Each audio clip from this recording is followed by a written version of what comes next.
Bismillahirrahmanirrahim. Assalamualaikum warahmatullahi wabarakatuh. Alhamdulillahi ala ihsanihi wa syukru lahu ala taufiqihi wa amtinanihi. Asyhadu an la ilaha illallah wahdahu la syarika lahu ta'ziman li sya'ni. Wa asyhadu anna Muhammadan abduhu wa rasuluhu da'ila ridwani. Allahumma salli alaihi wa ala alihi wa ashabihi wa ikhwani. Hadirin dan hadirat yang dirahmati oleh Allah Subhanahu wa taala. InsyaAllah pada kesempatan malam hari ini topik yang akan kita bahas tentang sumber akidah salaf ya. Jadi saya ingin menunjukkan dalam pertemuan kita kali ini bahwasanya akidah yang sedang kita bahas ini bukanlah akidah karangan Ibnu Taimiyah rahimahullahu taala. Apalagi akidah Muhammad bin Abdul Wahhab rahimahullahu taala. Tetapi akidah yang kita bahas adalah akidah salaf. Maka saya berharap para hadirin bisa bersabar karena saya akan menyebutkan ya tidak banyak, puluhan aja ya, puluhan judul-judul buku akidah salaf serta tahun-tahun mereka menulisnya ya, agar kita yakin bahwasanya apa yang kita bahas ini bukan akidah baru ya. Untuk menyelisihi al-mutakallimin, ahli falsafah yang mereka tatkala berbicara tentang akidah tidak ada salafnya, tidak ada sanadnya. Tidak ada sanadnya. Adapun akidah yang bersanad sampai kepada para tabi'in, sampai kepada para sahabat, sampai kepada Nabi Muhammad sallallahu alaihi wasallam. Ini faedah yang pertama. Faedah yang kedua ya. Dengan demikian kita tahu bahwasanya akidah yang kita bahas ini bukanlah akidahnya Ibn Taimiyah, bukannya akidah Muhammad bin Wahhab, tetapi akidah para salaf dengan jumlah ulama yang sangat banyak ya, para ulama salaf. Maka kita semakin mantap dengan akidah kita. Tidak mudah terpengaruh dengan ucapan-ucapan orang, ra'yu ya. Dengan akal-akal yang mereka ungkapkan untuk menolak akidah Ahlus Sunnah wal Jamaah. Saya nukilkan perkataan dari Al-Imam Al-Auza'i rahimahullahu taala. Beliau berkata, fasbir nafsaka ala sunnah, sabarkanlah dirimu di atas sunnah. Waqif haitsu waqafal qaum, hendaknya kau berhenti di mana berhentinya para salaf. Wa qul fi ma qalu, dan ucapkanlah apa yang diucapkan oleh para salaf. Wa kuffa amma kaffu anhu, dan berhentilah engkau, diamlah dari apa yang mereka berdiam darinya. Wasluk sabila salafika salih, tempuhlah jalan salafmu yang saleh. Fa innahu yasauka ma wasa'ahum, sungguhnya lapang bagimu apa yang lapang bagi mereka. Al-Imam Al-Auza'i juga berkata ya, dan beliau ini wafat pada abad kedua, beliau berkata, alaika bi atharin min salaf, athari man salaf, hendaknya engkau berpegang teguh dengan asar, yaitu petuah-petuah yang diwariskan dari para salaf. Wa in rafadaka nas, meskipun orang-orang menolakmu. Wa iyyaka wa ara'ar rijal, dan hati-hatilah engkau dengan perkataan pendapat-pendapat orang-orang. Wa in zakhrafu laka bil qaul, meskipun mereka menghiasi pendapat mereka dengan perkataan-perkataan. Kemudian juga Imam Ahmad berkata, usulus sunnah indana, pokok-pokok sunnah di sisi kami, atamassuku bima kana alaihi ashabu Rasulillah sallallahu alaihi wasallam, berpegang teguh dengan apa yang dulu di atasnya para sahabat Rasulullah sallam, wal iktida'u bihim, dan meneladani mereka. Oleh karenanya Syekhul Islam Ibnu Taimiyah berkata, faulima anna syi'ara ahli bidah huwa tarku intihali tibai salaf. Maka dengan demikian diketahui bahwasanya slogannya Ahlul Bid'ah adalah meninggalkan mengikuti manhaj salaf. Paham? Slogannya Ahlul Bid'ah, syiar mereka adalah meninggalkan manhaj apa? Salaf. Oleh karenanya saya sudah sebutkan pada pertemuan di awal pertemuan, manhaj salaf adalah nama yang mulia. Tidak semua orang berani mengucapkan kita di atas manhaj salaf karena ada konsekuensinya. Bahwasanya akidahmu harus berada di atas akidah salaf. Kalau kau bilang kau berakidah salaf, mana salafmu? Maka mereka tidak akan bisa menyebutkan Ahlul Bidah. Mereka semua sepakat untuk meninggalkan manhaj salaf dalam berakidah. Tapi mereka kembali kepada pemikiran filsafat. Nah, kita akan menukil. Saya sebutkan, ini saya buat beberapa sedikit contoh. Tapi sebenarnya buku tentang akidah salaf sangat banyak. Bukan Ibnu Taimiyah, bukan Muhammad bin Wahhab. Ibnu Taimiyah hanya nukil dari mereka. Ibn Taimiyah hanya nukil dari mereka, ya. Agar kita tahu bahwasanya akidah yang kita perjuangkan ini bukan akidahnya Ibn Taimiyah, bukan karangan Muhammad bin Wahab, bukan akidah Wahabi, bukan akidah salaf. Yang kedua, kita semakin tenang dengan akidah kita, jangan terpengaruh dengan pemikiran-pemikiran. Bisa saja Anda kalah berdebat, logika dia lebih kuat, ya.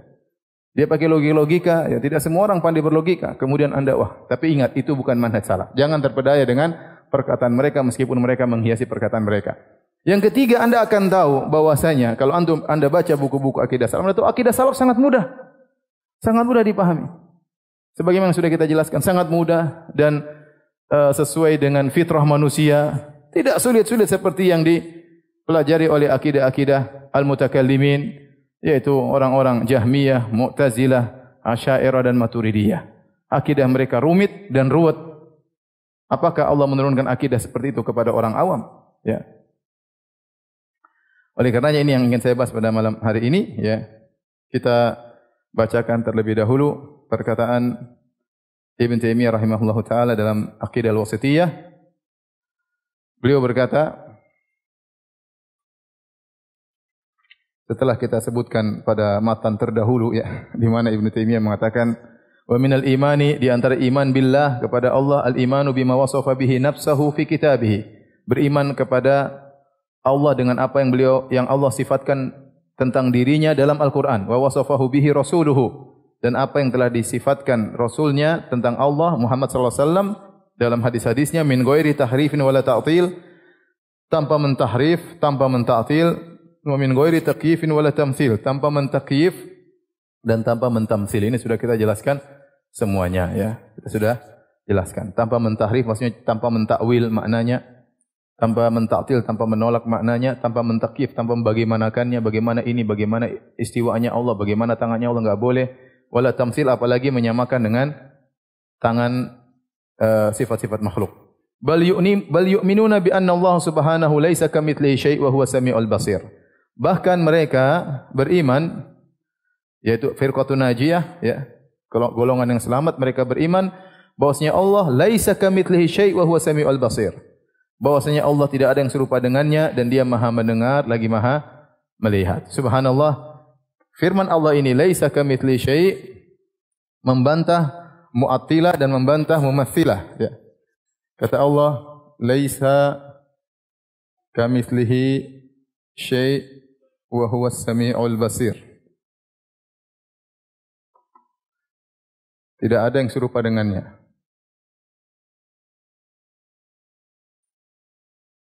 Serupa dengannya dan Dia Maha, dan Allah Maha mendengar lagi Maha melihat.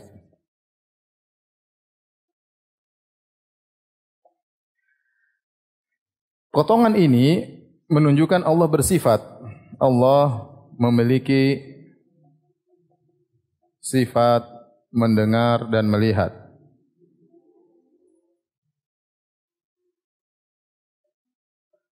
Dan ini bantahan terhadap Mu'attilah, bantahan pada penolak sifat. Terhadap penolak sifat. Sementara yang ini, ya, bahwasanya Allah tidak sama dengan makhluk. Ini bantahan terhadap mumatsilah, yang menyamakan, yang menyamakan Allah dengan makhluk. Allah sebutkan wa huwa samiul basir, dan sifat mendengar dan melihat ini banyak. Hampir semua makhluk ada mendengar dan melihat, ya tidak? Kita manusia melihat, mendengar atau tidak? Iya. Lalat melihat, mendengar atau tidak? Gajah melihat, mendengar atau tidak? Semut melihat, mendengar atau tidak? Mendengar. Lebah mendengar dan melihat. Subhanallah, kita saja makhluk berbagai macam mendengar dan melihat. Allah juga mendengar dan melihat. Berarti biar antum berfikir bahwasanya mendengar dan melihatnya Allah tidak sama dengan apa? Makhluk. Makanya Allah kasih mukaddimah. Sebelum Allah menetapkan sifat mendengar dan melihat yang ini banyak pada makhluk, Allah kasih mukaddimah dulu, pondasi. Ingat, tidak ada yang serupa dengan apa? Allah, tapi Dia Maha mendengar lagi Maha apa? Melihat. Paham? Nah, antum kiaskan semuanya. Ya, kiaskan. Tidak ingat, tidak ada yang serupa dengan Allah. Sungguhnya Allah Maha Kuat. Manusia juga punya kekuatan, tapi kekuatan Allah beda dengan kekuatan apa? Manusia. Ingat, tidak ada yang sama dengan Allah, tapi Allah punya wajah. Ingat, wajah Allah tidak sama dengan wajah manusia dan wajah apa? Makhluk dan seterusnya. Maka ini adalah kaidah yang penting dari ayat ini. Laisa kamitslihi syai' wa huwas samiul basir. Kemudian kata Ibn Taimiyah rahimahullah taala, "Fala yanfuna anhu ma wasafa bi nafsuhu wa la yuharrifuna al-kalima an mawadhi'ihi." Maka ahlu sunnah wal jamaah, firqatun najiyah, tidak menolak sifat-sifat Allah yang Allah mensifati dirinya dalam Al-Quran. Allah bilang dia begini, oh enggak, bukan gitu maksudnya. Maksudnya begini, enggak. Ahlu sunnah menetapkan. Kalau Allah bilang punya tangan, kita bilang Allah punya. Allah bilang, "Ma mana akan tasjud lima khalaqtu biyadayya," wahai iblis, apa yang menghalangimu sujud kepada Adam yang aku ciptakan dengan dua tanganku? Ya sudah, terima. Allah bilang dia punya dua tangan, nanti protes. Apa alasan nanti protes? Oh enggak Allah, ente enggak punya tangan. Anda enggak punya tangan. Yang dari mana? Allah bilang Allah punya tangan, dia bilang enggak Allah enggak punya tangan. Allah bilang Allah punya wajah, Allah enggak punya wajah. Allah bilang Allah beristiwa, Allah tidak beristiwa. Semuanya ditolak. Allah bilang Allah di atas, oh enggak ada yang di atas. Gimana? Semua ini ayat, semua dalil, semua hadis Nabi sudah jelasin, tolak semuanya. Maka Ahlussunnah wal Jamaah tidak menolak tidak menafikan satu pun yang Allah tetapkan untuk dirinya, dan mereka tidak merubah-rubah ya Al-Qur'an dari tempatnya, tidak menafsirkan ya keluar daripada yang seharusnya. Kemudian Ibnu Taimiyah rahimahullah berkata, "Wala yulhiduna fi asma'illahi wa ayatihi." Dan Ahlussunnah wal Jamaah tidak melakukan ilhad. Ilhad adalah penyimpangan, baik berkaitan dengan nama-nama Allah dan ayat-ayatnya. Wala yukayyifun, dan mereka tidak membagaimanakannya. Mereka tidak membagaimanakannya. Dan kalau kita ingat perkataan Imam Malik rahimahullah tentang istiwa, al-istiwa'u maklum. Istiwa diketahui maknanya, wal kaifu adapun bagaimananya apa? Ghairu ma'qul atau majhul, tidak bisa dipikirkan. Wal imanu bihi wajib untuk mengimaninya. Kemudian wasu'alu anhu bid'ah, bertanya tentang bagaimananya adalah bid'ah. Wala yumassiluna sifati bi sifati khalqihi, dan Ahlussunnah wal Jamaah tidak pernah menyamakan sifat-sifat Allah dengan sifat-sifat makhluknya. Li'annahu subhanahu la samiyya lahu wa la kuf'a lahu, karena Allah Subhanahu wa taala tidak boleh disamakan dengan makhluknya, karena tidak ada yang setara dengan Allah. Wala kufu'a lahu, yaitu walam yakun lahu kufuwan ahad, tidak ada yang sebanding dengan Allah. Wala nidda lahu, tidak ada yang sama, ini yang setara dengan Allah. Wala yuqasu bi khalqihi subhanahu wa ta'ala, dan tidak boleh Allah dikiaskan dengan makhluknya. Kenapa? Perhatikan di sini. Ini taklil yang ingin kita bahas pada kesempatan hari ini. Sebabnya kenapa kita harus beriman dengan semua yang Allah kabarkan tentang dirinya. Fa innahu subhanahu a'lamu bi nafsihi wa bi ghairihi. Karena Allah lebih tahu tentang dirinya dan juga tentang selain Allah. Allah lebih tahu tentang dirinya. Allah lebih pandai mensifatkan tentang dirinya. Wa asdaqu qila, dan perkataannya lebih benar. Wa ahsanu haditha min khalqi, Allah lebih pandai untuk berbicara daripada makhluknya. Kalau Allah mensifati dirinya, maka Allah lebih tahu tentang dirinya. Setelah itu perhatikan, thumma rusuluhu shadiquna musaddaqun. Setelah itu yang lebih tahu tentang Allah adalah rasul-rasulnya, yang mereka jujur, benar dan dibenarkan. Bi khilafil ladzina yaquluna alaihi ma la ya'lamun. Berbeda dengan orang-orang yang berbicara tentang Allah tanpa ilmu. Ya. Walihada qala subhanahu wa ta'ala, oleh karenanya Allah berfirman dalam Al-Qur'an, subhana rabbika rabbil izzati amma yasifun wa salamun alal mursalin walhamdulillahi rabbil alamin. Maha suci Rabbmu, Rabbul Izzah, yang memiliki keperkasaan. Amma yasifun, maha suci Allah dari sifat-sifat yang mereka berikan kepada Allah. Subhana rabbika rabbil izzati amma yasifun, artinya maha suci Allah dari sifat-sifat buruk yang mereka sifatkan kepada Allah. Wassalamun alal mursalin, dan keselamatan bagi para rasul yang mereka benar dalam mensifatkan Allah Subhanahu wa taala. Para rasul juga disifati selamat. Mereka tidak salah dalam mensifati Allah Subhanahu wa taala. Walhamdulillahi rabbil alamin. Dan segala puji bagi Allah Rabbul alamin. Fasabbaha nafsahu amma wasafahu bihi al-mukhalifun lirrusul. Maka Allah mensucikan dirinya dari sifat-sifat yang diberikan oleh para penyelisih para rasul. Orang-orang menyelisih rasul, mereka mensifati Allah dengan sifat-sifat yang salah.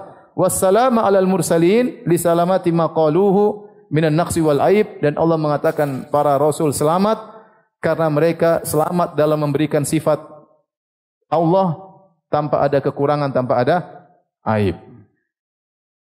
Taib. Ini yang kita bahas, bahwasanya yang lebih tahu tentang Allah adalah siapa? Dirinya sendiri.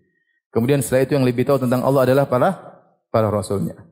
Maka sebelum kita akan bahas tentang buku-buku, saya akan bacakan perkataan Syekhul Islam Ibnu Taimiyah dalam kitabnya Fatawa Al-Hamawiyah Al-Kubra. Yang Ibnu Taimiyah setelah menulis buku ini, selain Aqidah Wasithiyah, dia juga menulis buku ini dan ini jadi masalah besar. Ya. Karena Ibnu Taimiyah rahimahullah taala beliau hidup di zaman abad ke-8 yang di situ semuanya orang berpemahaman Asy'ariyah. Bahkan qadhi-qadhinya juga berpemahaman apa? Asy'ariyah. Tapi beliau rahimahullah dengan akhlak yang mulia, beliau tetap menulis buku menjelaskan akidah salaf yang benar. Tatkala keluar buku Fatawa Al-Hamawiyah Al-Kubra, orang semua jadi kaget. Karena tidak ada yang nulis seperti itu. Tiba-tiba dia nulis dan dia nukilkan. Dan dia katakan ini akidah salaf, ini akidah yang diperjuangkan oleh para sahabat. Suatu yang baru bagi mereka. Sehingga akhirnya orang-orang datang, kemudian dia dilaporkan kepada qadhi, kemudian diperdebatkan rame dan dia disuruh jelaskan bukunya tersebut. Sampai akhirnya ada seorang qadhi dari mazhab Syafi'i berkata, barang siapa yang masih ngata-ngatain Ibnu Taimiyah, maka dia ditakzir. Dia ditakzir. Ada kisahnya disebutkan oleh Ibnu Abdul Hadi rahimahullah tentang kisah Fatawa Al-Hamawiyah Al-Kubra, tapi saya ingin baca muqaddimahnya yang bagus agar kita terbuka wawasan kita.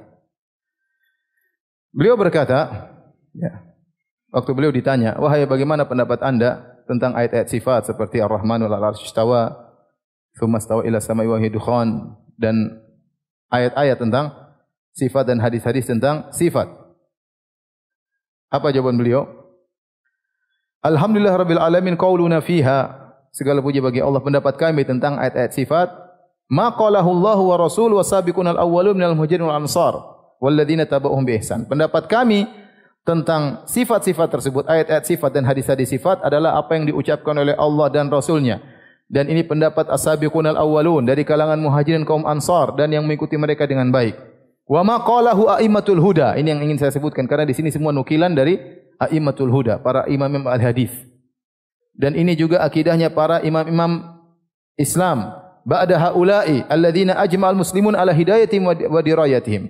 Yaitu para imam-imam sunnah setelah para salaf, setelah para sahabat yang kaum muslimin sepakat bahwasanya mereka adalah imam dalam hidayah, dalam petunjuk mereka dan mereka ahli hadis. Ya, tentang ilmu diakui. Wa hadha huwal wajib ala jamil khalqi fi hadzal bab. Dan ini yang wajib bagi semua orang dalam masalah ini. Dan juga bab-bab yang lain itu mengikuti manhaj salaf. Perhatikan, fa innallaha ba'atsa Muhammadan bil huda wa dinil haqq liyukhrijan nasa minadh dhulumati ila nur bi idzni rabbihim ila siratil azizil hamid. Karena apa? Karena Allah telah mengutus Muhammad dengan petunjuk sallallahu alaihi wasallam dan agama yang benar untuk mengeluarkan manusia dari kegelapan menuju cahaya dengan izin Rabb mereka menuju jalan yang lurus. Dan Allah mempersaksikan bahwasanya Allah mengutus Nabi Muhammad sallallahu alaihi wasallam sebagai dai dengan izin Allah Subhanahu wa taala, sirajan munira, sebagai lampu dan cahaya yang menerangi. Dan Allah menyuruh Muhammad untuk berkata, "Qul hadhihi sabili ad'u ila Allah." Inilah jalanku, aku menyuruh kepada Allah. Ala basiratin, aku di atas ilmu. Ana wa man taba'ani, aku dan orang-orang mengikutiku semuanya di atas ilmu. Kemudian Ibnu Taimiyah mulai menggunakan logika, beliau berkata, Faminal muhal fil aqli wad din an yakuna sirajul munir alladhi akhrajallahu bihi an-nas min adh-dhulumati ila an-nur wa anzala ma'ahal kitab bil haqq liyahkum bainas fi ma ikhtalafu fihi wa amara an-nasa an yaruddu ma tanaza'u fihi min dinihim ila ma ba'atha bihi min al-kitab wal hikmah wa huwa yad'u ila Allah wa ila sabili bi idzni ala basiratin wa qad akhbaru annahu akmala lahu wa li ummatihi dinahum wa atamma alaihim ni'matahu muhalun ma'a hadha ghairihi an yakuna qad taraka babal iman billahi wal ilmi bihi multabisan mushtabihan. Beliau berkata, tidak masuk akal. Kalau tidak masuk akal, ya, dalam akal maupun dalam agama, kalau ternyata Muhammad sallallahu alaihi wasallam yang disifati dengan cahaya, lampu, yang Allah utus Nabi Muhammad sallallahu alaihi wasallam untuk mengeluarkan manusia dari kegelapan menuju cahaya yang terang benderang, bahkan Allah turunkan Al-Qur'an kepadanya untuk menjadi hukum di antara manusia kalau mereka berselisih, bahkan Allah menyuruh orang-orang kalau berselisih untuk kembali kepada Muhammad sallallahu alaihi wasallam. Dan dia menyuruh kepada Allah di atas jalan Allah Subhanahu wa taala. Bahkan Allah mengabarkan Allah telah menyempurnakan agama ini dengan diturunkannya Muhammad sallallahu alaihi wasallam. Allah telah sempurnakan nikmat kepada umatnya dengan diutusnya Muhammad sallallahu alaihi wasallam. Kemudian ternyata Muhammad tidak menjelaskan tentang masalah iman kepada Allah. Muhammad SAW lantas membiarkan iman kepada Allah menjadi perkara yang masih rancu, yang tidak jelas. Maksudnya apa? Dia membantah, kemudian datang orang-orang belakangan ingin menjelaskan. Apakah Muhammad SAW tidak menjelaskan tentang iman kepada Allah dengan gamblang? Enggak mungkin. Sehingga butuh orang-orang belakangan yang ahli filsafat ingin menjelaskan maksudnya begini, kaidahnya begini. Enggak mungkin. Kemudian beliau kemudian falam yumajiz baina ma yajibu lillahi minal asmaul husna wa sifatil ulya wa ma juzu alaihi wa ma yamtani alaihi. Kemudian ternyata Rasulullah SAW ternyata tidak menjelaskan apa yang wajib bagi Allah tentang nama-nama dan sifat-sifatnya, apa yang boleh dan apa yang tidak boleh. Apa Nabi tidak pernah menjelaskan sehingga butuh orang belakangan untuk menjelaskan? Sungguhnya mengenali hal ini merupakan pokok agama. Jadi ini pokok dari segala hidayah. Dan ini adalah perkara yang paling baik untuk diperhatikan oleh hati. Kalau orang sudah kenal tentang asma Allah dan sifat-sifatnya, hatinya menjadi bahagia. Dia mengenal Tuhannya. Ya. Kemudian intinya bagaimana Rasulullah SAW kemudian tidak menjelaskan ini semua. Kemudian beliau menjelaskan lagi. Dan tidak masuk akal juga. Ternyata Nabi Muhammad SAW telah menjelaskan kepada umatnya segala perkara sampai masalah adab buang hajat. Nabi jelaskan tentang masalah adab buang hajat, kemudian tidak jelaskan tentang Allah Subhanahu wa taala, tentang beriman yang benar kepada Allah. Bahkan Nabi telah berkata, "Taraktukum 'alal bayda," aku telah meninggalkan agama ini dalam suatu jalan yang putih bersih terang benderang. Lailuha kanahariha, yang malamnya seperti siangnya, sangat jelas. La yazigu anha ba'di illa halik. Tidak ada yang keluar dari jalan tersebut kecuali akan binasa. Kemudian Rasulullah juga pernah bersabda, tidaklah Allah mengutus seorang nabi pun kecuali wajib bagi sang nabi untuk menunjukkan kepada umatnya kebaikan yang dia ketahui, dan wajib bagi sang nabi untuk melarang umatnya dari keburukan yang dia ketahui. Kemudian juga dia sebutkan dalil-dalil, kemudian beliau berkata, maka tidak masuk akal kalau Nabi menjelaskan ini seluruhnya, perkara-perkara yang detail, dan kita tahu dalam masalah agama banyak perkara detail. Rasulullah SAW jelaskan adab ini, adab ini, ada hukum ini, hukum cerai, masalah kawin, masalah utang, banyak masalah riba, semua jelas. Kemudian Rasulullah SAW kemudian tidak menjelaskan tentang Allah Subhanahu wa taala. Ini semua tidak masuk akal. Kemudian beliau menjelaskan lagi. Thumma minal muhal aidan an takuna al-qurunul fadilah. Qarnul ladzi ba'atha fihim Rasulullah sallallahu alaihi wasallam thumma alladhina yalunahum thumma alladhina lahum kanu ghairu alimin wa ghairu qailin fi hadzal bab bil haqqil mubin. Kemudian tidak masuk akal pula kalau Nabi tidak menjelaskannya. Nabi pasti menjelaskan. Kalau Nabi menjelaskan, pasti Nabi jelaskan kepada para sahabat. Kalau para sahabat jelaskan, pasti para sahabat jelaskan kepada para tabi'in. Kalau para tabi'in jelaskan, ini masalah penting, masalah iman, semua orang ingin bahas masalah itu. Tidak mungkin para tabi'in tidak menjelaskan kepada para salaf. Maka beliau mengatakan tidak mungkin qurun mufaddalah, yaitu sahabat, tabi'in dan tabi'ut tabi'in, kemudian tidak mengerti tentang masalah ini, tidak berbicara dengan penjelasan yang benar. Maka tidak masuk akal. Intinya, kemudian beliau mengatakan, kemudian tidak boleh juga, jangan sampai kita berfikir bahwasanya al-khalafun, orang-orang yang datang belakangan, mereka lebih pandai daripada orang-orang terdahulu. Wala yajuzu aidan an yakuna al-khalifun a'lama minas salifin. Tidak mungkin orang-orang belakangan, abad ke-5, abad ke-6, abad ke-4 lebih pandai daripada para salaf terdahulu. Sebagaimana perkataan sebagian orang bodoh, kata Ibn Taimiyah, yang tidak mengerti tentang keagungan para salaf. Kemudian mereka berkata tentang para salaf, tariqatus salaf aslam wa tariqul khalaf a'lam. Jalannya para salaf lebih selamat, tapi kami khalaf, orang belakangan, lebih mengetahui. Kata Ibn Taimiyah, kenapa dia mengucapkan demikian? Karena dia menganggap bahwasanya para salaf itu tidak mengerti seperti orang awam yang rajin ibadah tapi tidak punya ilmu. Dan ini adalah tuduhan yang buruk kepada para salaf. Apa anda merasa lebih pandai tentang Allah daripada Abu Bakar dan Umar?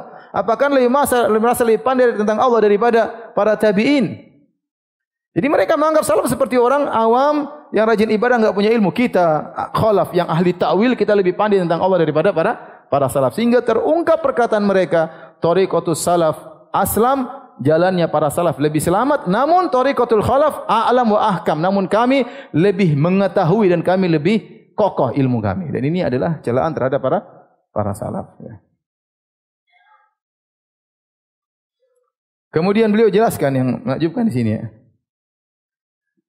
Beliau berkata, ya, bagaimana Anda mengatakan bahwasanya thariqatus salaf, mereka thariqatul khalaf, mereka lebih pandai, lebih ngerti daripada para salaf. Lihatlah bagaimana nasib mereka-mereka ini yang ahli takwil. Bagaimana nasib mereka? Kemudian beliau menyebutkan perkataan orang-orang ahli takwil dari Asy'ariyah dan yang lain yang mereka kemudian sadar di penghujung hidup mereka atau mereka menyesal. Di antaranya Syahristani menukil perkataan salah seorang dari mereka, la umri laqad tuftul ma'ahida kullaha wa sayyartu tarfi baina tilkal ma'alimi. Kata dia, sungguh ya aku telah bertawaf atau mengelilingi ma'at-ma'at yang ada tentang masalah ilmu, ya. Kemudian aku menjalankan ya pandanganku kepada berbagai macam ilmu. Falam ara illa wadhi'a kaffahairin illa wadhi'an kaffahairin ala dhaqnin aw qari'an sinna nadimin. Aku tidak dapati kecuali hanya seorang yang hanya bingung dan hanya menggerakkan giginya karena penyesalan. Kemudian juga berkata salah seorang dari mereka, yaitu Ar-Razi, beliau berkata, nihayatu iqdamil uquli iqalu. Ujung dari mendahulukan akal hanyalah iqalu, yaitu terhalang. Iqal itu alat yang digunakan untuk mengikat onta. Gara-gara mendahulukan akal akhirnya jadi terhalangi. Wa aktsaru sa'il alamina dhalalu, dan kebanyakan usaha orang-orang hanyalah kesesatan. Wa arwahuna fi wahsyatin min jusumina, dan sungguhnya ruh kita merasa asing dari jasad kami. Wa ghayatu dunyana adan wa balu, dan ujung daripada dunia kita hanyalah kesengsaraan dan kesulitan. Kemudian Razi berkata, walam nastafid min bahthina tula umrina, dan kami tidak mendapat faedah seumur hidup kami berusaha mencari kebenaran, siwa an jama'ana fihi qila wa qalu. Kami hanya kumpulkan katanya begini, katanya begini, katanya begini, katanya. Razi yang katanya pakar, ya, yang luar biasa pintarnya, tak telah masuk dalam ilmu filsafat, dia bingung sendiri di akhir hayatnya.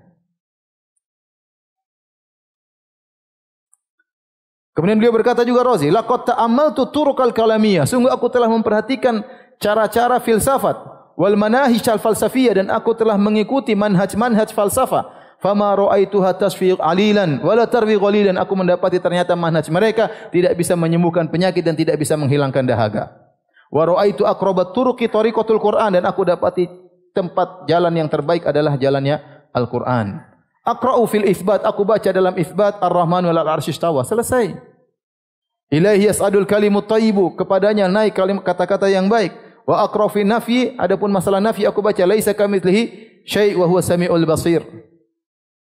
Wa man jarraba mithla tajribati arafta mithla ma'rifati, barang siapa yang mencoba apa yang telah aku coba, dia akan tahu bagaimana pengetahuanku. Yaitu percuma kesana kemari, filsafat semuanya ngaco, tidak jelas. Kemudian juga berkata Imam Al-Haramain Al-Juwaini, tadi Razi, sekarang Al-Juwaini, ini tokoh-tokoh mereka. Laqad khuttul bahral khidam wa taraktu ahlal Islam wa ulumahum. Sungguh aku telah masuk dalam lautan yang luas, yaitu lautan filsafat. Dan aku meninggalkan orang-orang Islam dan ilmu mereka. Ilmu Islam aku tidak baca. Yang aku baca ilmu apa? Filsafat tentang ketuhanan.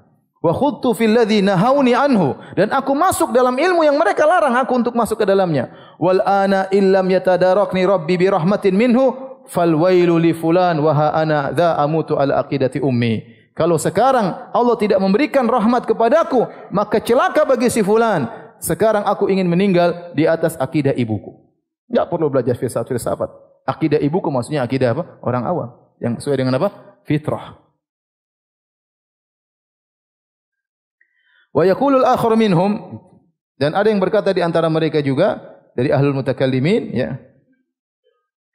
Aktsarun nasi syakkan indal mauti ashabul kalam. Orang yang paling banyak terkena keraguan tatkala mau meninggal adalah ahlul filsafat. Karena semua ilmu dia tidak ada yang pasti. Semuanya apa? Meragukan. Karena semua sekedar logika-logika, ya.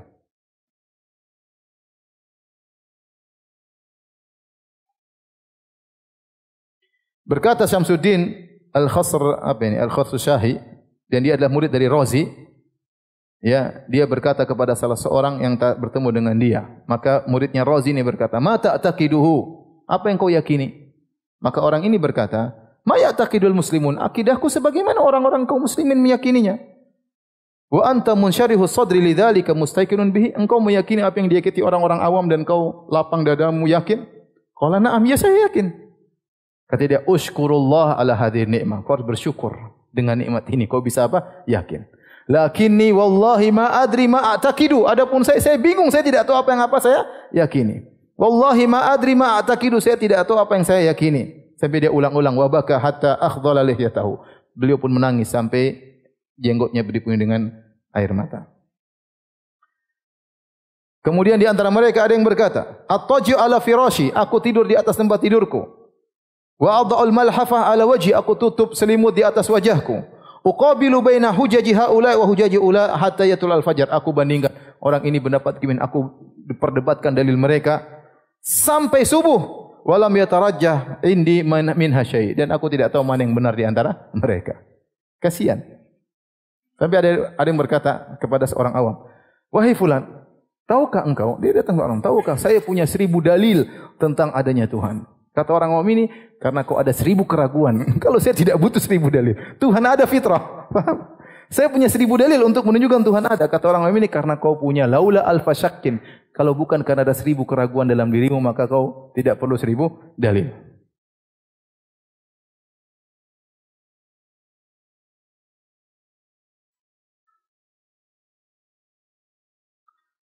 Taib.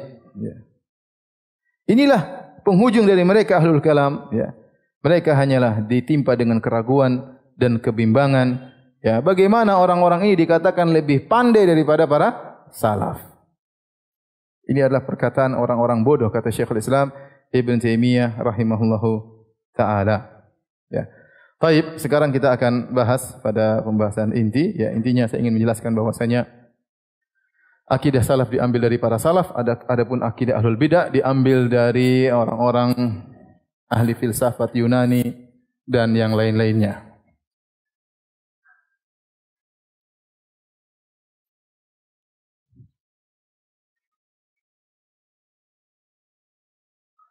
Taib ya. Sumber akidah.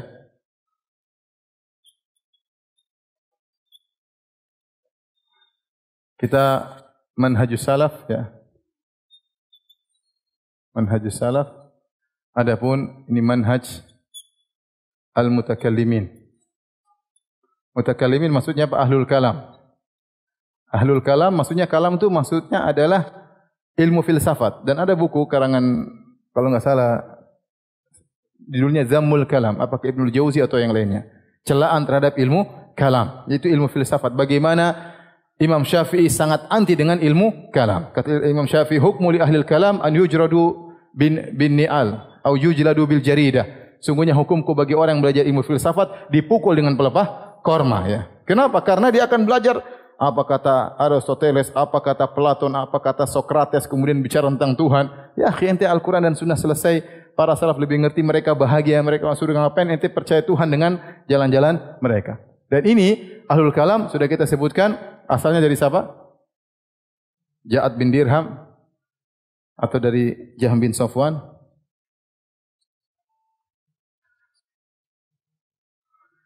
Al-Jahm bin Safwan.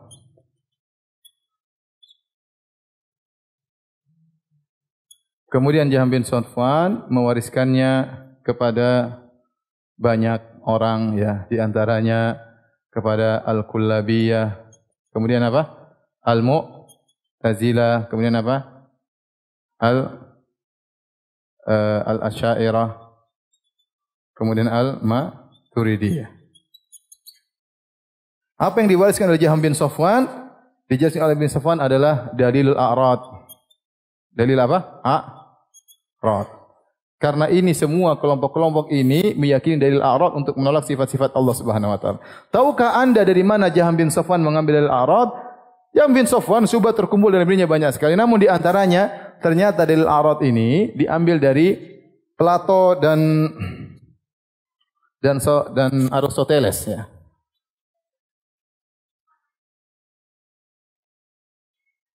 Dari Plato dan Aristoteles ya. Plato dalam bukunya judulnya ya, The Laws of Plato. Antum bisa buka ya, kalau bahasa Arabnya judulnya Al-Qanun. Yaitu pada book 10 yaitu bab 10. Saya tadi download bahasa Inggrisnya ya. Saya membaca ternyata saya tidak mengerti. Jadi saya baca Arabnya saja, bahasa Arabnya. Bahasa Arabnya ada ya. Intinya dia mengatakan, Plato ini hidup sebelum Masehi. Beliau berkata, ya. Dan dia bukan agama Nasrani, bukan agama Yahudi. Agama Yunani, agama sendiri. Dia berbicara tentang Tuhan. Dia berkata, bagaimana menetapkan adanya Tuhan? Dibilang kita lihat ada gerak dan diam. Gerak dan diam menunjukkan itu makhluk. Maka suatu yang gerak dan diam tidak mungkin dia bergerak kecuali digerakkan oleh suatu yang lain. Dan suatu yang lain ini juga tidak bergerak kecuali digerakkan oleh suatu yang lain. Sampai pada penghujung yang merupakan sumber penggerak pertama dan dia tidak boleh bergerak. Dia harus statis. Sama enggak dengan dalil a'rad? Sama persis. Dia bilang penggerak awal harus statis dan itu benar-benar dalil apa? A'rad. Tidak boleh ada perubahan. Ya. Tidak, dia mengatakan la yajuzu lahu mahal ayakuna mahallan litaghayyur. Kata dia tidak boleh penggerak pertama itu tidak boleh menerima perubahan. Dia adalah Tuhan. Ya, gimana Tuhan begitu? Tidak bisa ngapa-ngapain, statis, tidak dinamis ya. Ini dari A'rad. Demikian juga dinukil oleh Aristoteles dalam kitabnya Al-Fiziyah kalau bahasa Arabnya fisik ya. Fisik ya. Dia menyebutkan juga hal yang sama. Aristoteles muridnya apa? Plato. Sama, dia mengatakan bahwasanya gerakan-gerakan yang ada ini menunjukkan adanya makhluk dan gerakan ini tidak mungkin muncul oleh kecuali penggerak sebelumnya dan penggerak sebelumnya tidak boleh mungkin bergerak kecuali penggerak sebelumnya sampai berpusat pada sesuatu yang tidak boleh apa? Bergerak, statis. Itulah dalil apa? A'rad yang tidak boleh mengalami perubahan. Ternyata pendapat mereka ini semua diwariskan oleh Jahm bin Safwan. Kemudian karena di antara biografi Jahm bin Safwan dikatakan wa takallama bi kalamil mutakallimin. Orang-orang yang menyebutkan biografi Jahm bin Safwan mereka mengatakan Jahm bin Safwan dia berbicara dengan pernyataan-pernyataan ahlul kalam, ahli filsafat. Kemudian lari dari Al-A'rad ini yang menyatakan Allah tidak boleh mengalami perubahan sama sekali diwariskan oleh Kullabiyah, Mu'tazilah, Asy'ariyah dan Maturidiyah. Oleh karenanya Razi dari Asy'ariyah Al-Asy'ariyah mutaakhirin. Apa kata Razi tadi yang bingung itu? Razi berkata dalam kitabnya Asasut Taqdis, Asas At-Taqdis.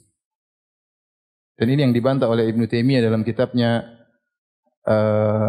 Bayan Talbisul Jahmiyah. Dia mengatakan apa? Man arada an yashra' fil ma'arifil ilahiyah falyastahdits lahu fitratan ukhra. Yang artinya, barang siapa yang ingin masuk dalam pembahasan tentang ketuhanan, maka hendaknya dia bikin fitrah yang baru. Fitrah yang ada dia buang. Subhanallah. Dia tidak, karena fitrah yang ada yang sekarang kita miliki mengakui Tuhan di atas. Makanya Razi mengatakan kalau anda ingin bicara tentang Tuhan itu fitrah buang kata dia. Dan ini perkataan siapa? Perkataan Aristoteles. Dia mengatakan berkata qala Aristoteles. Masya Allah. Dia menukil dalam kitab Asasut Taqdis.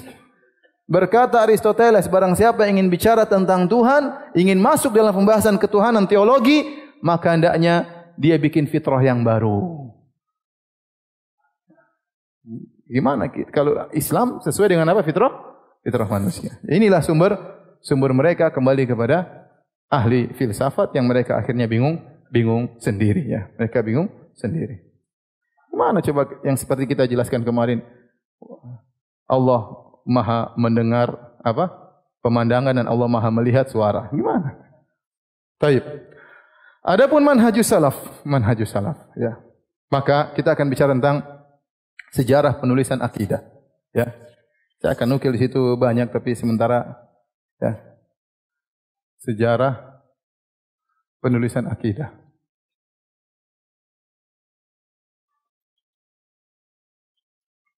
Secara umum Al-Quran dan Sunnah isinya adalah tentang apa? Tentang akidah. Kemudian setelah itu, jadi ada beberapa marhalah. Fase pertama, yaitu penulisan hadis-hadis. Penulisan hadis-hadis ini, pertama, kalau kita dapati disebut dengan sahifah. Sahifah itu para sahabat yang nulis, seperti sahifah Abdullah bin Amr bin As. Ya. Dia datang kepada Rasulullah, ya Rasulullah, aku mencatat semua yang kau katakan. Fanahatni Quraisy, maka orang Quraisy melarangku. Kenapa kau tulis? Fa inna Muhammadan yatakallam fil ghadab war ridha. Muhammad itu kalau ngomong terkadang dia senang, terkadang dia marah, tidak semuanya. Jangan kau tulis semuanya, lihat kondisinya. Maka aku katakan kepada Nabi SAW, kata Nabi, uktub walladhi ba'athani bil haq ma yakhruju minhu illal haq. Tulis semua yang aku katakan. Tidak ada yang keluar dari mulut kecuali apa? Kebenaran. Jadi dia nulis. Ada lagi sahifat Abu Hurairah. Abu Hurairah juga apa? Nulis. Ada sahifat Ali bin Abi Thalib. Ali bin Abi Thalib juga nulis. Ya, dulu sebelum jadi buku-buku hadis berupa apa? Sahifah-sahifah. Sahifah-sahifah para sahabat. Ini yang pertama. Ini sudah berjalan di sejak zaman Rasulullah sallallahu alaihi wasallam. Ini di zaman Nabi. Di zaman Nabi. Memang Nabi sallallahu alaihi wasallam pernah berkata, "La taktubu anni ghairal Qur'an, wa man kataba anni ghairal Qur'an falyamhu." Jangan kalian menulis dariku selain Al-Qur'an. Siapa yang tulis selain Al-Qur'an maka hapuskan.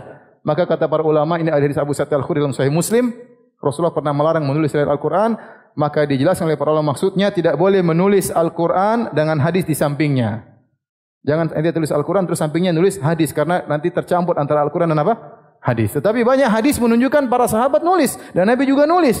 Seperti Nabi berkata, "Uktubu li Abi Syah." Ada Abu Syah berkata, "Ya Rasulullah, aku lupa." Kata Nabi, "Tuliskan buat Abu Syah apa yang aku ucapkan." Dan para sahabat menulis. Ya, kata Abu Hurairah, tidak ada orang yang meriwayatkan hadis ya seperti Abdullah bin Amr bin As. Kenapa? Karena dia nulis, aku tidak nulis. Berarti Abdullah bin Amr sama? Nulis, banyak nulis. Kemudian setelah itu fase kedua ya, lebih teratur. Benar-benar ditulis dalam sebuah buku, dikumpulkan dalam sebuah buku, sebuah catatan khusus.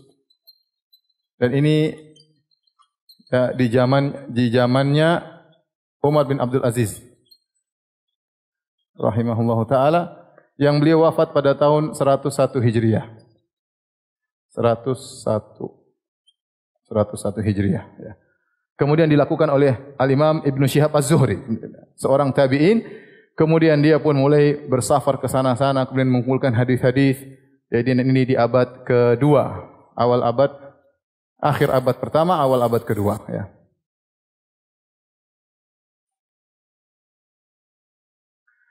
Setelah itu fase ketiga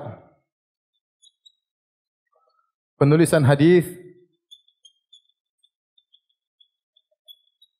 secara umum bercampur antara akidah dan yang lainnya, bercampur antara masalah akidah dan yang lainnya.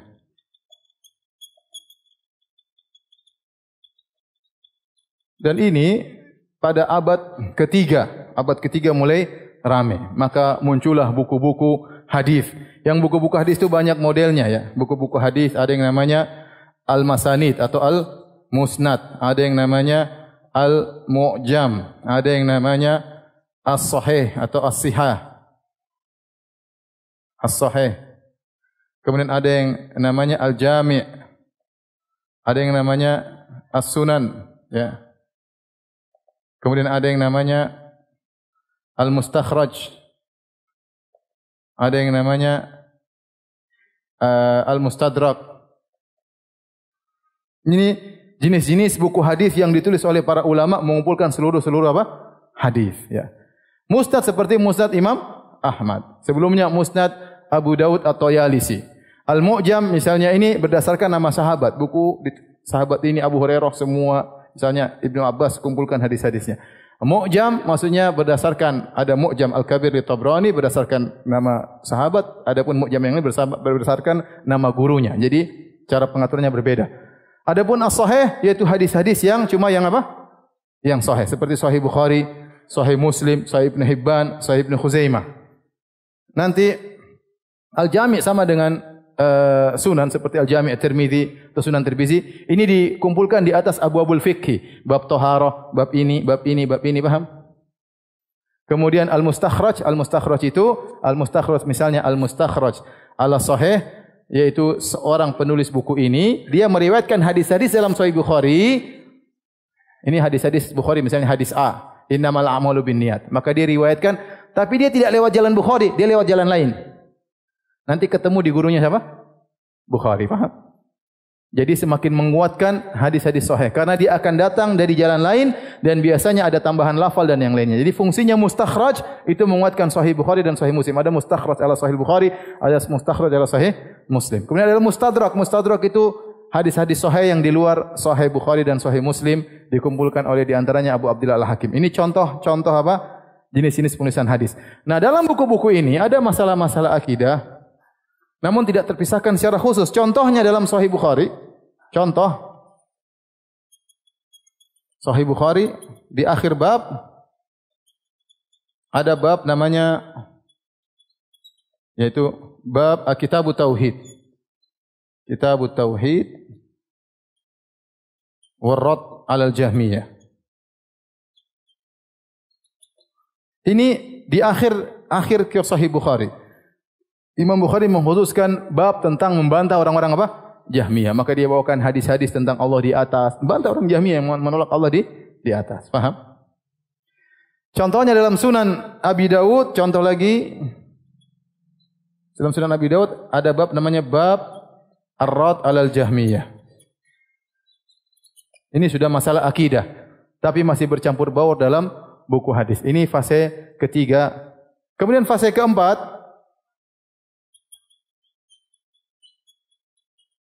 buku-buku khusus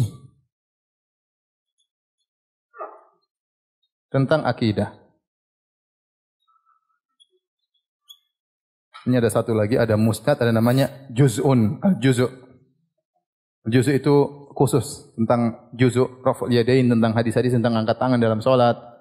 Juz'u qira'ah khalfal imam, tentang hadis-hadis tentang baca di belakang imam. Ini jenis-jenis buku hadis ya. Jadi ini rata-rata ditulis pada abad ketiga. Rata-rata tulis pada abad berapa? Abad ketiga. Ya. Kenapa kita perlu jelas ini? Karena orang-orang mustasyrikin, orang-orang yang benci Islam, mereka meragukan, mereka hadis dari mana? Kok tiba-tiba muncul buku-buku ini? Kita bilang enggak, ada sejarahnya. Bagaimana pengaturannya, bagaimana pengumpulannya, bagaimana Imam Bukhari bersafar, subhanallah. Berapa tahun dia bersafar? Saya pernah lihat itu di penjelasan seorang syekh, dia bersafar sampai puluh ribu kilometer. Ya, bersafar dari sini terus dari Bukhara jalan sampai Madinah, sampai Mekah, kemudian balik lagi ke Masya Allah entah berapa ribu, saya lupa, pokoknya banyak sekali, belasan ribu kilometer kalau enggak salah, dalam rangka mencari hadis. Makanya Bukhari mengatakan, saya ketemu lebih daripada 1000 guru. Jadi dia ketemu dengan banyak orang dalam rangka mencari apa? Mencari hadis. Jadi mereka mencari hadis yang tersebar dikumpulkan. Baik, buku keempat, fase khusus tentang masalah, fase keempat, buku tentang akidah. Tentang akidah ini ada beberapa model ya. Ada namanya Risalah, ada namanya Al-Kitab, ada namanya Al-Manzumah. Risalah maksudnya tulisan-tulisan kecil ya, seperti surat menjelaskan tentang akidah. Kitab besar ya, nanti akan kita sebutkan. Manzumah seperti bait-bait tentang akidah ahlus sunnah. Dan ini jumlahnya ratusan. 300 lebih kalau enggak salah. Mau kita sebutkan untuk ente tahu bahwasanya akidah ahlus sunnah itu terjaga. Ente coba tanya ahlul bidah, mana buku-buku begini? Enggak ada. Bukunya langsung tahu-tahu Razi, Juwaini, kemudian orang-orang belakangan. Mana salaf yang mengatakan demikian? Mana salaf yang berpendapat seperti kalian? Ya. Kemudian, kenapa mereka menulis kitab-kitab akidah? Ada yang menjelaskan akidah, kadang mereka membantah tulisan yang, kadang mereka menjelaskan akidah mereka begini. Kadang karena mereka tertuduh akidah mereka tidak benar, maka mereka jelaskan. Seperti Al-Muzani dalam kitabnya Syarhus Sunnah. Dia dituduh maka dia bantah dengan kitabnya Syarhus Sunnah, muridnya Imam Syafi'i. Kemudian contohnya Ibnu Jarir At-Tabari, dia punya buku Sharihus Sunnah, waktu dia dituduh sebagai Syiah maka dia bantah. Dan ada juga ulama menulis membantah buku yang ditulis oleh ahlul bidah seperti Ad-Darimi membantah Bishr Al-Mirrisi, ya, Naqdud Darimi ala Bishr Al-Mirrisi. Imam Ahmad juga membantah Jahmiyah, ya, tentang judulnya Ar-Rad 'alal Jahmiyah wa Zanadiqah. Contohnya ini buku-buku spesial tentang akidah tok. Contohnya Imam Al-Bukhari membantah Qadariyah dengan bukunya Khalqu Af'alil Ibad. Membantah Qadariyah. ya. Dan ini buku spesial akidah ini sangat banyak. Ini yang mau kita singgung sekarang. Masih ada waktu? Baik. 4 menit.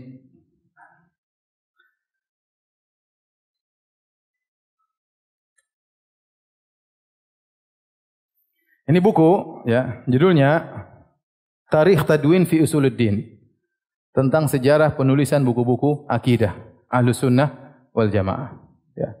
Jadi pertama ya. Kemudian ini judulnya Al-Jami' fi Aqaidir Wasail Ahli Sunnah wal Athar. Buku yang mengumpulkan tentang akidah dan risalah-risalah Ahlus Sunnah dan Ahli Hadis. Ada sekitar 60 matan akidah. Imam Auza'i, imam-imam semua di sini ada 2 jilid, 2 jilid.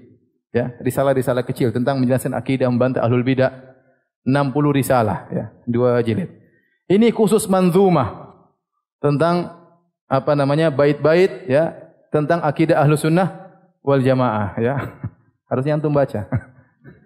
Biar antum tahu akidah antum itu bukan akidahnya Ibnu Taimiyah, paham? Ibnu Taimiyah hanya nukil dari mereka. Ibnu Taimiyah hanya nukil dari mereka. Jangan kita bilang ini akidah Ibnu Taimiyah. Enggak, kita enggak pakai buku Ibnu Taimiyah. Ya. Baik. Sekarang saya bacakan buku-buku yang ada ya.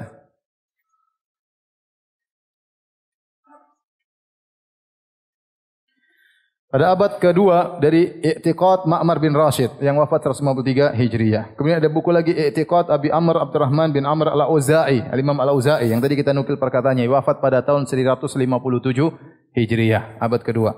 Kemudian I'tiqad Abi Abdullah Sufyan bin Said Al-Thawri, akidahnya Imam Thawri, wafat pada 161 apa? Hijriah. Akidahnya Imam Malik, wafat 179 Hijriah. Kemudian buku-buku yang lain ya. Contohnya, Usulus Sunnah, kitabnya Abu Bakar Al-Humaidi, ya, wafat 219 Hijriah. Kemudian Al-Iman, ya, judulnya Abu Ubaid Al-Qasim bin Salam. Ini risalah kecil yang ya ini juga termasuk ulama-ulama terdahulu yang wafat pada abad ketiga. Contoh kitab Al-Iman karya Abu Bakar ibni Abi Syaibah yang punya Musannaf. Musannaf yang wafat pada tahun 235 Hijriah. Dia juga punya buku tentang iman. Karena bid'ah sudah muncul sejak awal. Maka ada yang bantah Qadariyah, ada yang bantah Murji'ah, ada yang bantah Jahmiyah. Buku mereka isinya itu. Menjelaskan akidah Ahlussunnah dan bantah pemikiran mereka. Contoh juga bukunya ya, Al-Haidah karangan Abdul Aziz Al-Kinani, wafat 240 Hijriah. Ini buku sangat bagus. Ya, bukunya dicetak karena dia berdebat dengan seorang ahlul bidah di hadapan Khalifah Al-Ma'mun. Kalau dia kalah maka dia bisa dibunuh dan perdebatannya ditulis bagus. Dia ceritakan perdebatan dia. Saya sudah baca buku ini, buku yang sangat indah. Ibnu Taimiyah mengambil faedah dari buku-buku ini. Contohnya Usulus Sunnah Al-Imam Ahmad bin Hanbal. Mana bukunya? Ini bukunya ya. Usulus Sunnah karya Al-Imam Ahmad bin Hanbal. Imam Ahmad bin Hanbal juga punya buku judulnya Ar-Rad 'alal Jahmiyah, juga sekitar ini. Tebalnya sekitar ini. Ar-Rad 'alal Jahmiyah waz Zanadiqah. Ya, ini di antaranya Usulus Sunnah yang isinya berpegang teguh kepada manhajus salaf. Kemudian buku yang lain Rad 'alal Zanadiqah wal Jahmiyah, ya.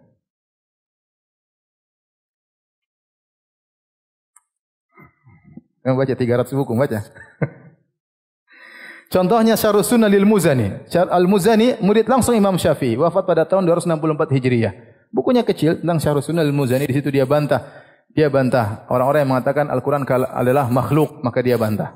Ya, karena dia dituduh akidahnya dituduh bermasalah, maka dia jelaskan akidahnya untuk menunjukkan dia di atas akidah Ahlussunnah wal Jamaah. Kemudian Ibnu Qutaibah wafat 276 Hijriah, punya buku kitab Al-Ikhtilaf fil Lafzi war Rad 'alal Jahmiyah wal Musyabbihah. Rad 'alal Jahmiyah wal Musyabbihah.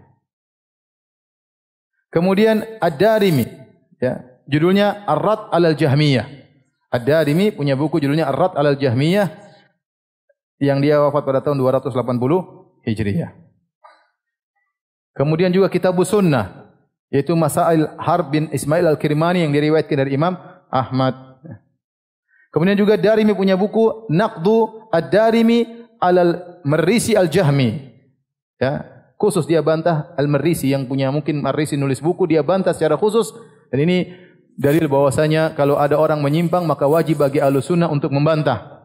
Dia membantah karena untuk menyelamatkan akidah umat. Kita tidak berbicara tentang orang itu salah, mungkin dapat ijtihad, mungkin salah, mungkin dapat uzur, tapi kalau tulisannya sudah keluar atau ceramahnya sudah keluar harusnya dibantah. Tidak dibiarkan saja karena itu kebiasaan para ulama dahulu. Imam Ahmad dulu membantah ahlul bidah. Karena sekarang bebas, orang bicara bebas, tidak ada yang bantah. Saya kalau lihat YouTube, ya Allah, orang bicara seenaknya, ngomong seenaknya, subhanallah.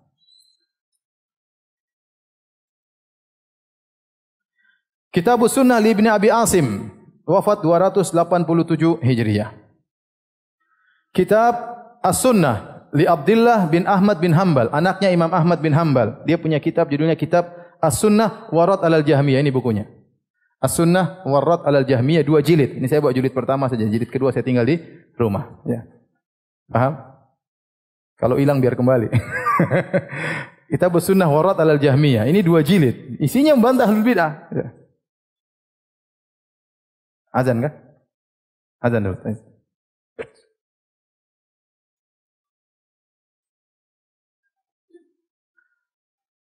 Taib, tadi itu yang kita bacakan sebagian dari buku-buku tentang akidah di abad ke-3. Sekarang kita bacakan di abad ke-4, di antaranya buku Sharh Sunnah karangan At-Tabari yang wafat pada tahun 310 Hijriah, Al-Mufassir. Ya, kita juga kalau baca kitab tafsir kita dapati dia di atas akidah Ahlussunnah wal Jamaah, dan buku ini membahas tentang Al-Qur'an kalamullah. Karena fitnah yang paling banyak di zaman itu yaitu Qadariyah sama apa? Jahmiyah dan Murji'ah. Makanya buku-buku isinya itu tentang apa? Qadariyah, Jahmiyah dan apa? Murji'ah. Kemudian juga bukunya Sunnah lil Khallal, ini juga dicetak. Ini mazhab Hambali, beliau menukil dari Imam Ahmad, dan ini juga wafat tahun 311 Hijriah. Ya. Kemudian di antaranya Kitab Tauhid. Kitab Tauhid karangan Ibnu Khuzaimah, ini bukunya. Ini mazhab Syafi'i. Ya. Wafat pada tahun 311. Ibnu Khuzaimah. Yang kata Imam Nawawi adalah Imamul A'immah. Imamul A'immah. Disifati dengan imamnya para imam. Ibnu Khuzaimah, ahli hadis, dia punya buku tentang kitab Tauhid, dan Ibnu Taimiyah mengambil faedah dari buku-buku seperti ini. Ini bermadhab Syafi'i. Makanya ada risalah magister, judulnya tentang akidah ulama Syafi'iyah yang belakangan yang menyelisih akidah ulama Syafi'iyah yang terdahulu. Paham? Karena Ibnu Khuzaimah seperti tadi kita baca dia di atas manhaj salaf, kemudian tadi Al-Muzani juga di atas manhaj salaf, muridnya langsung Imam Syafi'i. Adapun Syafi'iyah belakangan banyaknya Asy'ariyah. Tapi mereka menyelisih akidah pendahulu mereka. Sama seperti Asy'ariyah menyelisih Asy'ariyah yang pendahulu mereka. Ini 2 jilid, ini saya buat 1 jilid saja.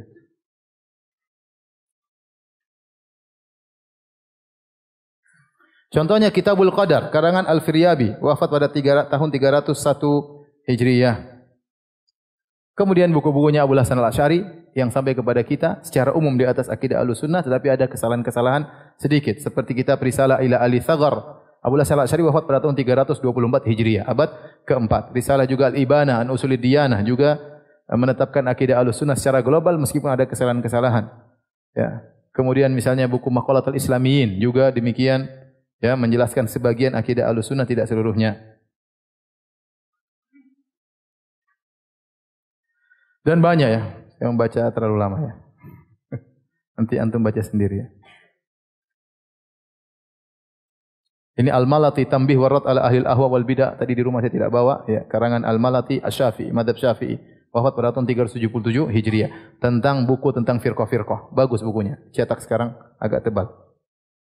Kemudian Muqaddimah Risalah Ibn Abi Zaid Al-Qayrawani, wafat pada tahun 386 Hijriah. Ini bermadzhab Maliki namun di atas akidah Ahlussunnah wal Jamaah.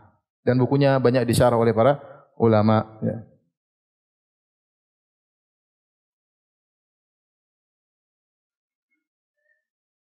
Adapun buku-buku yang ditulis, ya, saya lupa juga di antaranya Imam Al-Bukhari yang wafat pada abad ke-3, bukunya apa? Khalqu Af'alil Ibad. Khalqu Af'alil Ibad. Membantah tentang Qadariyah dan Jahmiyah. Khalqu Af'alil Ibad.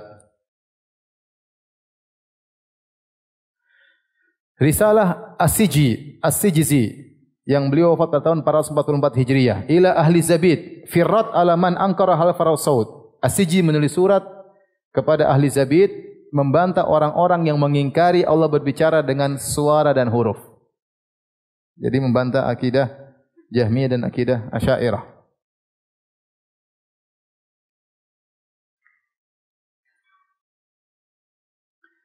Kemudian risalah fi i'tiqad ahli sunnah wa ashabil hadis karangan Abu Utsman As-Sabuni wafat 449 Hijriah, dia bermadzhab Syafi'i. Ini bukunya, Akidah Ahli Sunnah wa Ashabil Hadis, ya.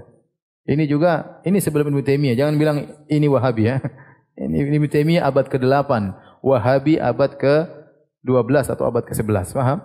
Ini abad ke-5. Ini sebelumnya abad-abad sebelumnya. Saya ingin jelaskan, jangan sampai antum terpedaya orang ini akidah Wahabi. Enggak, kita tidak baca, kita baca dari buku-buku. Ibnu Taimiyah hanya membantu kita untuk mengumpulkan, ya. Adapun buku-buku mereka ada, alhamdulillah. Bisa kita baca.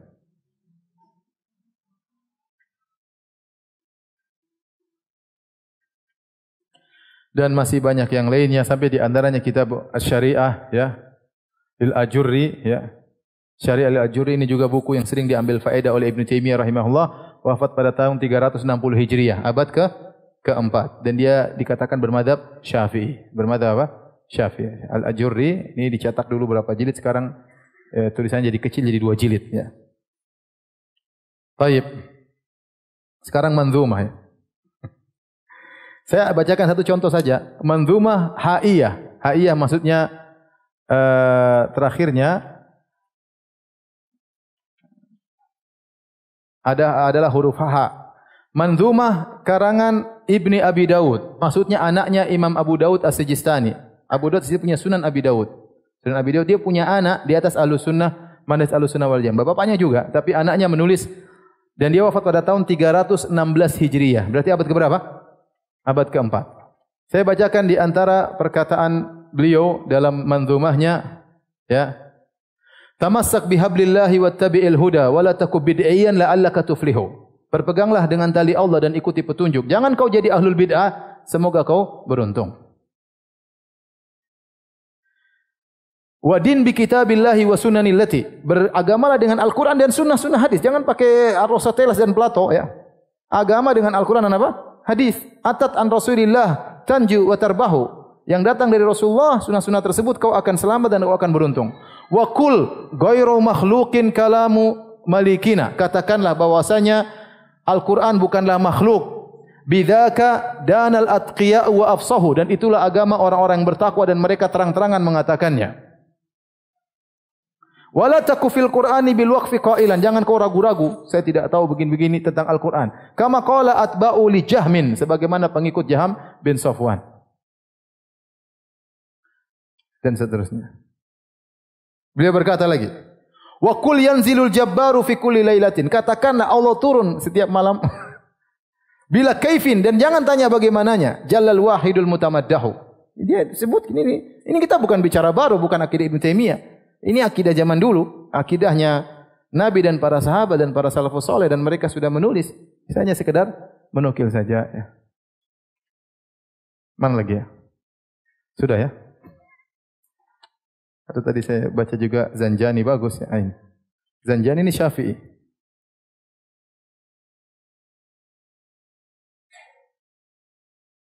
Beliau berkata, tadabbar kalamallahi wa'tamid al-khabar. Tadabburlah terhadap firman Allah dan berpeganglah kepada hadis-hadis. Wada angka ra'yan la yulaimuhu athar. Tinggalkanlah engkau pendapat-pendapat yang tidak sesuai dengan hadis-hadis Nabi sallallahu alaihi wasallam. Wa nahjul huda falzamhu waqtadi bil ula, dan ikutilah jalan petunjuk dan mencontohilah orang-orang terdahulu, para sahabat. Hum syahidut tanzila allaka tanjabir. Mereka telah menyaksikan turunnya Al-Qur'an. Jadi ikuti jalan para sahabat.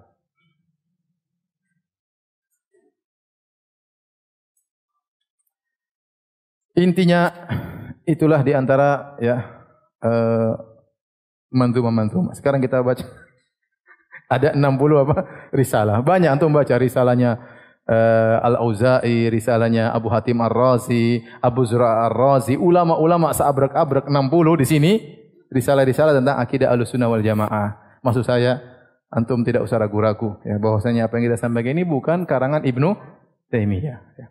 Dan antum kalau antum baca, antum tahu akidah Ahlussunnah itu mudah. Ya begitu saja, sudah selesai, ikuti zahir apa? Hadis. Jangan tanya bagaimananya. Mudah atau tidak? Mudah. Tapi kalau antum sudah masuk dalam akidah Ahlul Kalam, antum jadi bingung sendiri akhirnya sebagaimana mereka juga kebingungan. Baik, kita buka tanya jawab sedikit ya. Ana pernah membaca bahwa Ibnu Taimiyah mengatakan bahwa orang yang pelajari secara setengah-tengah tentang 3 perkara maka ia akan lebih merusak, yaitu pertama belajar tentang ilmu kedokteran setengah-setengah bisa membunuh orang ya. Yang kedua ilmu bahasa setengah-setengah dan yang ketiga ilmu filsafat. Apakah ini maksud ilmu filsafat di sini? Ustaz, apakah boleh belajar ilmu filsafat? Saya tidak tahu perkataan Ibnu Taimiyah seperti ini. Tetapi orang boleh belajar filsafat kalau dia ingin tahu untuk membantah. Ibnu Taimiyah dia baca filsafat, maka dalam bukunya di antara perkara yang menakjubkan dari Ibnu Taimiyah, waktu saya baca bukunya Bayan Talbisil Jahmiyah, membantah Razi, dia mengatakan Razi membaca buku-buku ini dan ada buku-buku yang dia belum baca saya sudah baca. Kata Ibnu Taimiyah. Ini kaidah dalam filsafat salah, harusnya begini, dia perbaiki. Ibnu Taimiyah apa? Perbaiki. Artinya dia bilang Razi salah paham. Insyaallah tentang apa? Perkataan filsafat. Jadi dia baca, tapi dia dalam rangka membantah apa? Mereka. Ustaz, apakah antum juga menulis buku? Jika iya, tolong sebutkan judul-judul buku-buku yang sudah antum tulis. Di antaranya Mukjizat Poligami. Enggak, di antara buku-buku saya yang tulis ya, akhir-akhir ini saya sudah buku-buku saya yang lama sudah pada tidak beredar, seperti dulu dicetak sampai 3 kali, judulnya Ajaran Imam Syafi'i yang ditinggalkan. Itu sudah tidak beredar lagi ya. Nanti suatu saat akan cetak lagi. Yang tidak beredar lagi di antara Mukjizat Poligami ya. Yang banyak yang sudah habis dan tidak beredar, seperti dulu kritikan kepada Sang Habib. Jika Sang Habib dikritik, itu dicetak 2 kali, sekarang tidak beredar lagi. Yang baru-baru rata-rata adalah ceramah yang ditranskrip. Rata-rata ceramah ditranskrip. Seperti Juz Amma sudah cetak 2 kali tapi sudah habis. Sekarang mungkin antum bisa dapat Tokopedia, mungkin harganya mahal. Kayaknya ada orang ambil terus dia jual lagi ya. Kita jual dulu sekitar 70.000 sekedar untuk diputar atau untuk dibagi-bagikan gratis. Ya, sebenarnya keuntungannya ada tapi untuk dibagi-bagi gratis. Sekarang saya lagi mau nyetak, insyaallah dalam 1,5 bulan, Juz 29. Juz 29 itu pun juga sekitar 500 halaman. Nanti kalau dijual paling 70.000. Ya, 60.000 atau 70.000. Belum ongkos kirimnya. Antum mau bayar 1 juta aja enggak apa-apa ya. Karena uang tersebut tidak dipakai tapi untuk dakwah. Jadi kalau antum beli bayar 1 juta pun itu uangnya dipakai untuk apa? Dakwah ya. Bukan untuk beli bakso saya enggak ya. Kemudian yang lagi mau ini juga adalah bekal salat. Bekal salat kira-kira 800 halaman ya. Insyaallah tapi itu bukan tulisan saya sendiri, tapi saya ada beberapa murid-murid saya ikut membantu.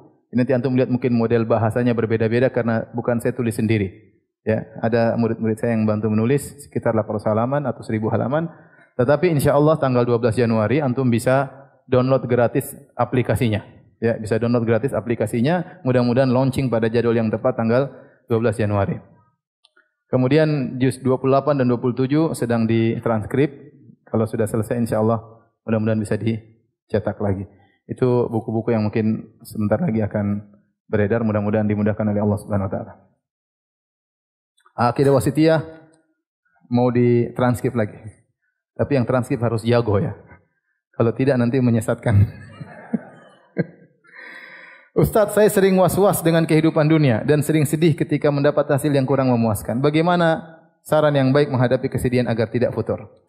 Saya katakan, ikhwan dan akhwat, ya, Islam subhanallah, Islam tidak pernah menjanjikan kebahagiaan tanpa kesedihan di atas muka bumi ini. Karena kebahagiaan tanpa kesedihan sama sekali cuma tempatnya di mana? Di surga. Di surga ya. Jadi kalau ada orang ngomong kita akan bahagia terus, ya itu jangan memberikan impian yang tidak realistis. Realitanya orang-orang diberi apa? Ujian siapapun dia. Nabi SAW pernah menangis enggak? Menangis, sedih ya. Para sahabat, para tabi'in, para dai-dai, ya. Antum juga menangis ya, dan selanjutnya. Kadang menangis, kadang khawatir. Dan itulah kehidupan di dunia, agar semua orang selalu merindukan dengan kesempurnaan. Kesempurnaan tersebut hanya di surga. La khaufun alaikum wa la antum tahzanun. Bahwasanya di surga itu kalian tidak perlu khawatir dan tidak bersedih ya. Innalakum alla antasadu wa la tab'asu abadan. Kalian akan senantiasa bahagia dan tidak pernah sengsara sama sekali. Itu tempatnya di surga. Adapun di dunia setiap orang akan ada diuji ya. Ada seorang syekh kemarin dia ceramah, ditanya, "Woi syekh, Anda selalu senyum. Anda selalu senyum kepada kami," kata syekh tersebut. Adapun untuk kalian senyuman. Antum tidak tahu di balik senyuman ini banyak tangisan. Tapi tangisan ini saya serahkan kepada Allah Subhanahu wa taala. Ya. Oleh karenanya Anda yang bertanya ini saya sedang sedih tidak memuaskannya, begitulah kehidupan dunia. Tugas kita yang penting kita berusaha apa yang Allah takdirkan. Kalau berhasil jangan ujub tapi kita bersyukur kepada Allah. Kalau tidak berhasil kita sabar. Dan kesabaran tersebut akan mendatangkan pahala bagi kita. Kata Nabi SAW, senantiasa seorang hamba diberi musibah, terus sampai dia berjalan di atas muka bumi, tidak ada satu dosa pun yang ada pada tubuhnya. Kenapa? Karena dia selalu dikasih musibah. Kita tidak minta musibah, tapi kalau dikasih musibah kita hendaknya bersabar. Ustaz, bagaimana menjelaskan masalah akidah kepada anak-anak? Enggak usah macam-macam, bilang aja ada surga, ada neraka. Jangan bilang dalil a'rad. Enggak usah, ada surga, neraka. Allah berdoa, selesai Allah di atas, Allah maha ini, maha. Gampang sekali. Ingat Allah maha melihat apa yang kau lakukan. Ya, jelas. Kalau kau baik, Allah ridho sama kamu. Kalau kau buruk, Allah akan benci sama kamu. Tidak usah bilang, Allah akan ridho meskipun kamu sedang maksiat sekarang. Kalau memang kau bakalan dimatikan dalam kondisi, wah repotnya. Tidak usah. Akidah Asy'ariyah membingungkan. Alhamdulillah akidah yang ditulis oleh para ulama ini semua logis dan sederhana. Ya, sederhana. Islam turun buat untuk semua orang. Ya, tidak repot-repot dan rumit-rumit. Anak-anak sederhana ya. Tinggal kita ajak ke salat, nanti dengan sendirinya dia mengerti tentang Allah Subhanahu wa taala ya. Lihat kita salat, lihat kita berdoa. Kita bilang aja yang berdoa sama Tuhan, dia berdoa. Dia berdoa begini tiba-tiba. Sudah, tidak usah nanti ajar-ajarin. Kita tahu dia berdoa kepada Allah. Gitu, tahu-tahu dia ke atas. Enggak ada dia. Ya Allah, enggak ada. Dengan fitanya tenang aja. Enggak usah khawatir mengajarkan apa? Akidah. Yang kita takut kalau dia sudah nonton dengar syubhat itu yang repot ya. Repot. Ustaz, saya seorang mahasiswi sastra yang di mana salah satu mata kuliah saya adalah tentang filsafat rasionalisme dan fenomenalisme. Apa ini? Fenomenalisme. Dan masing-masing mahasiswanya harus paham salah satu filsafat tersebut. Apakah saya harus memahami salah satu filsafat tersebut? Jadi ilmu filsafat itu ilmu dunia, perhatikan ya. Yang jadi masalah tatkala dia bahas masalah ketuhanan, itu masalahnya. Adapun ente belajar filsafat fisika, filsafat kimia, enggak ada masalah. Yang penting memang bisa dipertanggungjawabkan tentang masalah filsafat tersebut. Tapi kalau filsafat tentang ketuhanan, sementara Aristoteles, Plato agamanya apa? Makanya Ar-Razi waktu menukil dari Aristoteles dia tidak berkata qala Aristoteles hafidh rahimahullah. Enggak ada dia ngomong gitu. Karena dia bukan orang Islam. Dia bukan apa orang? Orang Islam. Dia bukan orang Islam. Bagaimana ente nukil orang kafir untuk bicara masalah akidah? Gimana? Enggak.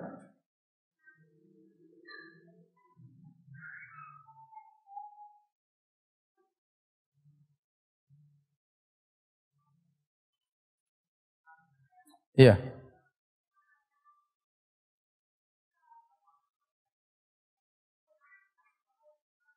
Cuma sama Al-Quran.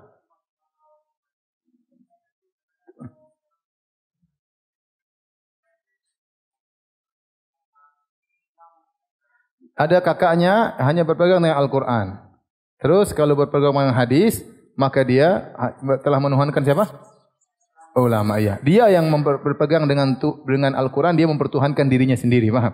Yang paham Al-Quran, maksudnya Al-Quran saja siapa? Yang ngajarin dia itu siapa? Seperti itu.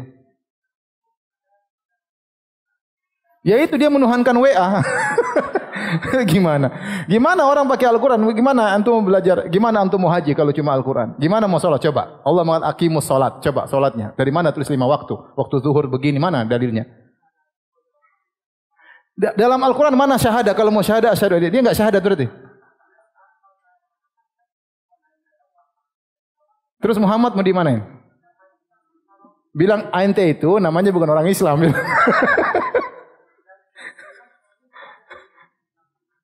Suaminya lagi hadir nih, yang begitu.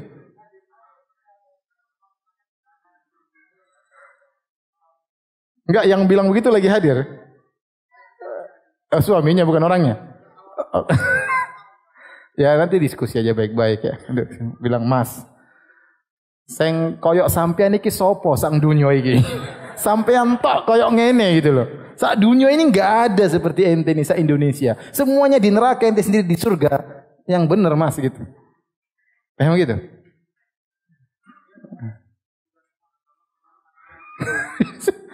Ente bilang, yang kayak sampean ini ke sopo gini. Orang Hindu aja tidak mau disamakan dengan kita. Orang Yahudi, ente ini aneh sendiri gitu.